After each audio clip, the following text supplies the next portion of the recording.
Hablaremos hoy de Fania Kaplan.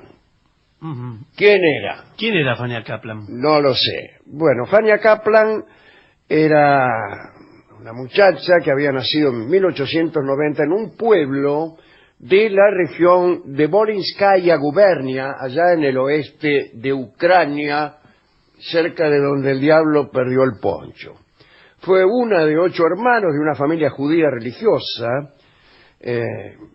Su padre era maestro en la escuela judía local, se educó en su casa y pronto dejó el hogar familiar para comenzar a trabajar en una fábrica en Odessa.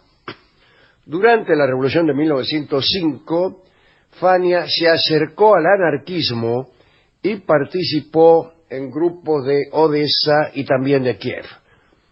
Se enamoró por ahí de Víctor Garsky, que era hijo de un zapatero. Y juntos, Fania y Víctor pasaron a la acción armada contra el zarismo. En una acción contra un hotel y a causa de una explosión, Fania perdió por largo tiempo la vista. Fue condenada a muerte por el juzgado militar de Kiev, pero como todavía era menor, su condena fue cambiada por la prisión de por vida. Gobernaba todavía el zar. En 1907 llegó al centro de Katorga, allá en Siberia, casi ciega, encadenada de manos y pies. La tenían así porque decían que tenía inclinación a la huida.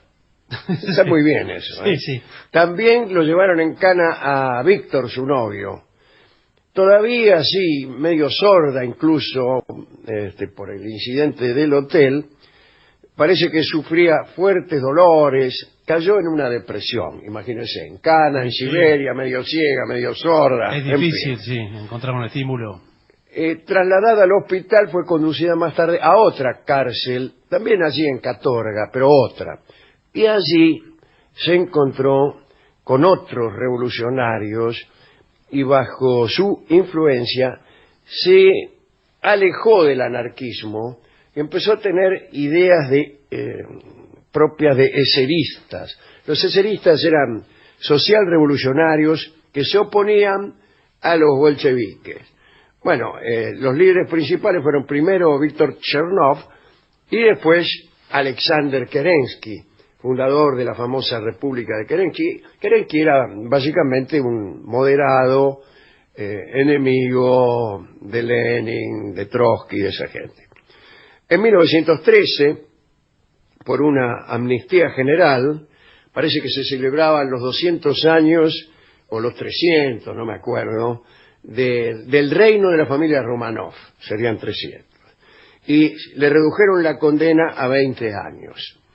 En 1917, Fania fue liberada después de la Revolución de Febrero, vivió un tiempo ahí cerca del lago Baikal y luego se fue a Moscú. Y la operaron de la vista, mejoró y se reencontró con su novio, el Víctor. Pero se desengañó porque el joven anarquista se había convertido en un funcionario bolchevique. Entonces, Fania se fue a Sebastopol y después a Simferópol. Y allí trabajó organizando cursos para obreros, los instruía para ver cómo se organizaban asambleas autónomas locales, etc. Fania estaba un poco enojada con la Revolución de Octubre. Andaba desilusionada con Lenin a causa del conflicto justamente con los socialrevolucionarios, ¿no? Y el partido bolchevique al cual pertenecía Lenin. Y en Simferópol, donde se había formado un gobierno rival a los bolcheviques, Fania encontró un trabajo bien pago en la administración municipal. Pero en enero de 1918 los bolcheviques se hicieron con el gobierno, el control de la ciudad y de Simferópol, ¿no? Y disolvieron sus instituciones. Al mes siguiente, Fania quedó desempleada y bueno, llena de bronca, imagínense.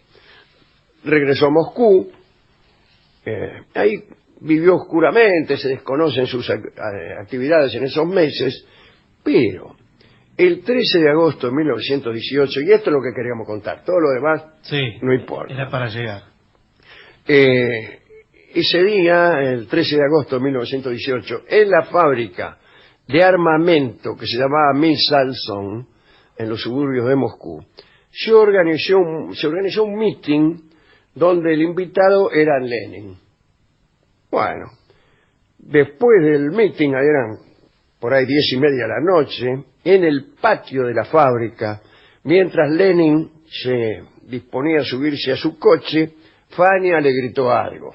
No sé qué le habrá gritado. ¡Lenin! Claro, pelado. Claro, algo así. Y al darse vuelta para ver, ella le disparó 3 tiros.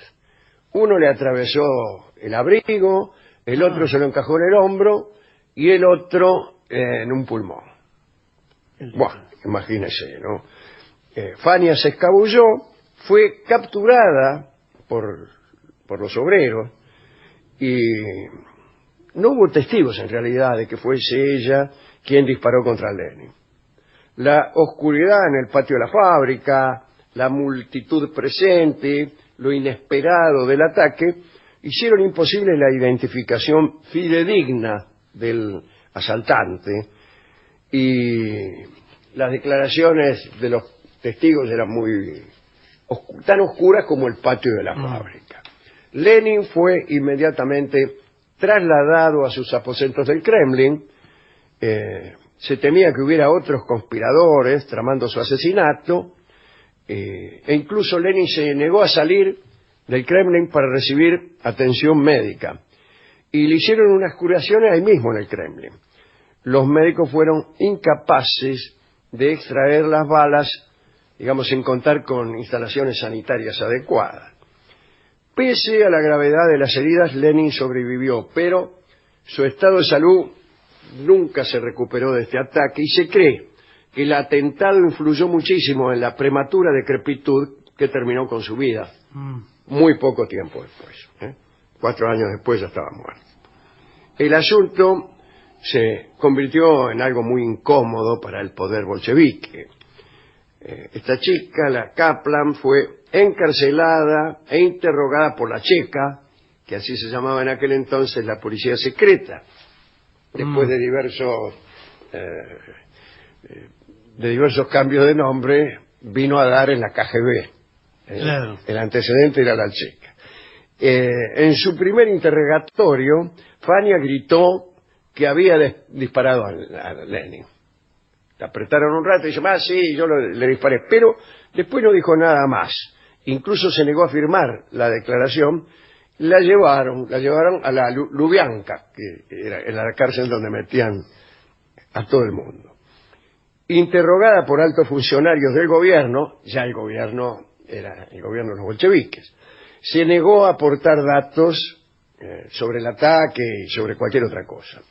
Los investigadores de la Checa no lograron encontrar el arma usada en el asalto. A propósito de la Checa, el nombre anterior de esta policía... ¿Cuál era? Era ya la policía del zar, la Oriana, se llamaba.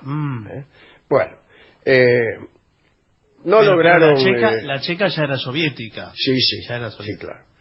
Los investigadores, en fin, no encontraron el arma, por empezar. Y solo después del cierre de la investigación se anunció la entrega de una pistola que no se pudo asegurar que fuese la usada en el atentado. En prisión parece que hubo una confesión de Fania, nunca se supo si la escribió o si se la escribieron. Y acá la tenemos. ¿Cómo la va a tener acá? En forma exclusiva para esta radio y también para FM Sol de Montevideo. La confesión de Fania Kaplan. Dice, mi nombre es Fania Kaplan. Hoy disparé a Lenin. Lo hice con mis propios medios. No diré quién me proporcionó la pistola. No daré ningún detalle. Tomé la decisión de matar a Lenin hace ya mucho tiempo. Lo considero un traidor a la revolución. estuve exiliada en Akatui por participar en el intento de asesinato de un funcionario zarista en Kiev. Permanecí 11 años en régimen de trabajos forzados. Tras la revolución fui liberada. Aprobé la Asamblea Constituyente y sigo apoyándola. Terminó. Bien.